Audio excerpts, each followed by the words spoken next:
Hey everyone, it's Justine and I'm guest designing over for Justine Designs and I'm super excited to bring you a newer stamp set.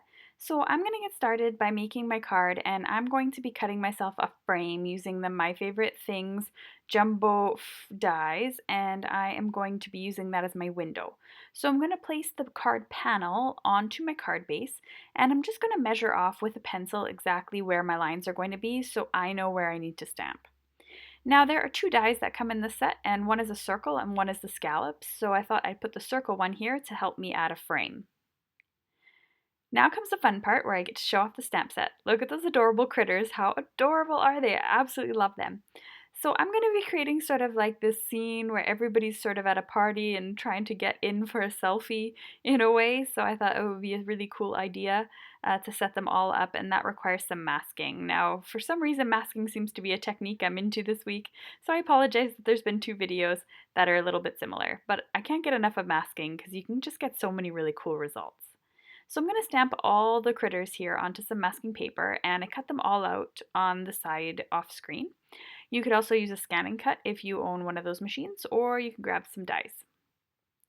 So I'm just going to stamp the foreground first and mask off the lion, and then I'm going to start stamping who is in the background. And I'm going to stamp each one of these critters behind them and then mask them off each time as well. So this is just going to create an effect where the stamps from the lion are not going to be in the gorilla and things like that. So it's really important to know how to do this. And I am using Inkadinkado masking paper. It's my favorite masking paper and a pack goes a really long way. And I think since I started doing masking, this is my second pack. So really it has a lot of sheets in it. So I'm just masking off and I'm finally ending up here with the little rhino, and then I'm going to cover him up as well because even though I'm finished stamping, I want to add a nice background. So I'm grabbing a tumbled glass mini ink and I'm going to be just filling in those gaps there that are in white. So I'm just grabbing my distress ink and then going on top of it. I'm careful because I know there's some fine detailed areas, but nothing came up on me. It ended up being just fine. And I'm just building up the color to give it sort of a realistic sky. Then I'm going to be removing all of the masked areas, which is always the funnest part to see kind of what kind of scene you've created. So once I remove the line and then I remove the frame, you're going to see exactly how it went down. So I think this is such a fun little idea to create your own little scene, and there are endless possibilities. I then decided to use some Copic markers to color in my images. I am not a fancy or professional Copic marker colorer. I am nothing special, but I think I can explain maybe a little bit for beginners what I like to do. So I always start off with my lightest color and I fill in the whole area. Then I go in with my medium shade and fill in where I think the shadows would be. Then I go in my darkest area and think where the darkest area would be. If I'm doing critters, sometimes I like to do little flicks in there to add some texture to the Copic embossing or the Copic marker. And then I'm just going to simply color in the rest of the features. So I did this with each one of the animals. Now, once I had started coloring, I realized that my N0 unfortunately is definitely out, and I have a refill on order from Japan, but it hasn't arrived yet. So I'm just going in with some C1 ink and then just kind of blending those out as best as I can, because when I tried to blend with the N0, it just was not working. Now I thought it would be a little bit boring if I put them all with natural colors, so I added a little bit of a blush to them, and then I decided to use some unnatural colors for the animals just to add a little bit more fun since it is a party scene. I want things to remain fun. So I colored the little alligator here in green and I colored the little ape on the side in pink.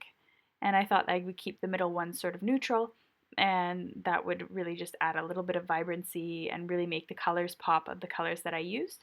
I think if I used fake colors on all of them, it would all just be really popping out and nothing would be a focus. So I think that was a good decision.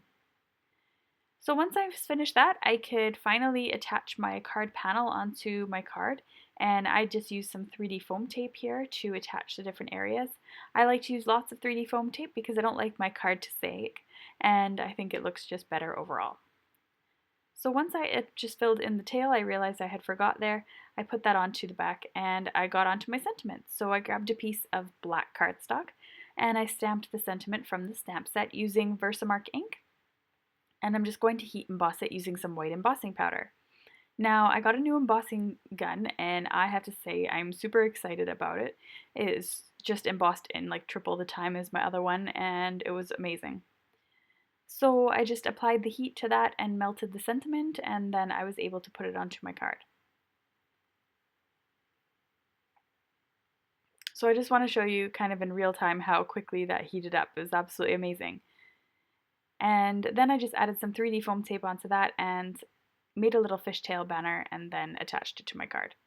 So I hope you enjoyed this card tutorial today from Justine Designs and that you'll follow me at the end of the month when I do a card for them as well. If you're looking for the giveaway for today, there's definitely a giveaway. I'm giving away 2 digital stamps to Justine Designs, so you can have 2 of your choice. If you're interested in subscribing to my channel, just click over on the right. If you would like to access my blog, over on the left for the giveaway, or you can check out more videos on the bottom. Thanks so much for watching, everyone.